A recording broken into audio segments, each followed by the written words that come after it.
It began with smoke. The evening was quiet on Wimbledon Park Road, the kind of silence you might expect in a suburban neighborhood after the bustle of the day, but as twilight descended, a thin, acrid trail of smoke spiraled into the air, carrying with it a smell that was unmistakably wrong. It wasn't wood or leaves burning, it was something chemical, something deeply unnatural. Neighbors noticed it almost immediately, their curiosity shifting to unease. One neighbor, uncertain but concerned, picked up the phone and made the call that would unravel a chilling story, one that would shock even seasoned detectives. The police arrived at 34 Wimbledon Park Road within minutes. It was a modest home set back from the street, seemingly unremarkable. But what they found in the garden behind the house was anything but ordinary. Sabrina Kouider and her partner, Ouissem Medouni, were standing by a fire pit. They appeared calm, almost detached, as the officers approached. Kouider, in her distinct French accent, explained that they were burning old clothes and rubbish. But the smell, the unmistakable, sickening stench, told a different story. One of the officers peered into the fire. Among the ashes and embers were bones that looked too large to belong to any animal. The officer's face hardened as he stepped back, immediately calling for backup. What had started as a report of an unusual fire was about to uncover one of the most horrific cases in London's recent history. As investigators descended on the scene, Kouider and Medouni's calm facade began to crumble. They were taken into custody, their explanations growing more incoherent with each passing minute. The remains in the fire pit were quickly identified as human. But the question that haunted the officers was, who was this person and how did they end up here? The answer would come with the discovery of a young woman's passport inside the house. Her name was Sophie Lionnet. Welcome to the true stories of the Diary of Darkness. Let's delve into the chilling case of Sophie Lionnet. Sophie was 20 years old, an au pair from Troyes, France, who had come to London in search of adventure, independence, and a chance to improve her English. But her story was not one of dreams fulfilled. Instead, it was a tale of unimaginable cruelty, delusion, and betrayal.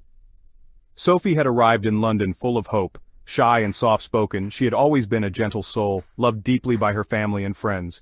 Her decision to work as an au pair was driven by a desire to explore the world beyond her small French town. She found the job with Sabrina Kouider through an agency. Kouider, glamorous and charismatic, seemed like an ideal employer. She lived in a bustling city, had 2 young children, and promised Sophie a chance to immerse herself in English culture. But from the moment Sophie stepped into Kouider's home, it was clear that things were not as they seemed. Sabrina Kouider was a woman of contrasts. On the surface, she exuded confidence and charm. Her past relationship with Mark Walton, a successful music producer and former member of Boyzone, added an air of glamour to her life. But beneath the facade, Kouider was deeply unstable. Her moods swung wildly, and she was prone to fits of anger that left those around her walking on eggshells. At first, Sophie tried to make the best of her situation. She focused on her duties, caring for Kouider's children with tenderness and patience.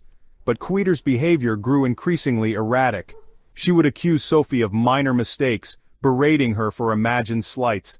As weeks turned into months, Sophie became increasingly isolated. She rarely left the house, and Kouider controlled every aspect of her life.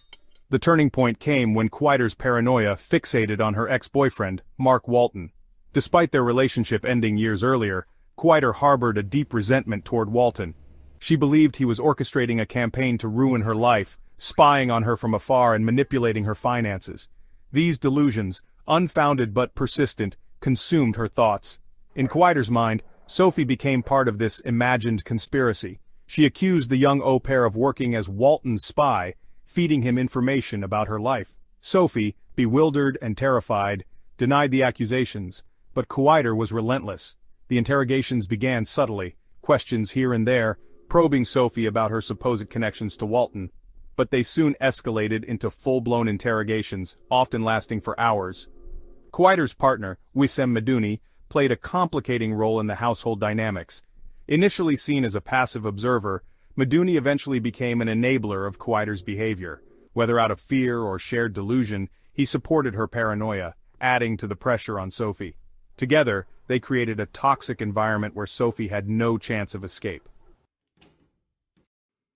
As Kouider's delusions deepened, so did Sophie's suffering. She was deprived of food and sleep, forced to endure hours of psychological and physical abuse. The once vibrant young woman became a shadow of herself, her spirit crushed under the weight of Kouider's accusations. Friends and family back in France noticed her growing withdrawal, but Sophie, too scared to speak out, assured them she was fine. The final weeks of Sophie's life were a descent into unimaginable horror. Kouider and Medouni began recording their interrogations, likely as a way to justify their actions. In these haunting videos, Sophie is seen pleading for her innocence, her voice trembling with fear. She was visibly emaciated, her body bearing the marks of prolonged abuse. Kouider's voice dominates the recordings, hurling accusations and demanding confessions to crimes Sophie never committed. On the night of September 18, 2017, the abuse reached its tragic climax. The exact sequence of events remains unclear, but investigators pieced together a chilling narrative.